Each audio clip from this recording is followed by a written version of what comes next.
The G4 beach tennis tournament this month was back on at Eagle Beach this weekend. Two highly ranked professional men players from Venezuela participated.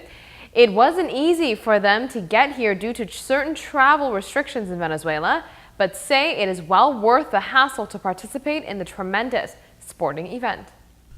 Some of the players on the island take for granted what Beach Tennis Aruba offers for their athletes. Not everyone is lucky enough to be just a quick car ride away from one of the best monthly beach tennis international ranking events. Right now in Venezuela it's very difficult to fly the tickets, but we got it, and then we decided to play this tournament for the beach, the vacation and all that, and it's so close. That's the important thing. We will hear more from Jorge and his brother on the sport of beach tennis coming up later on in the show.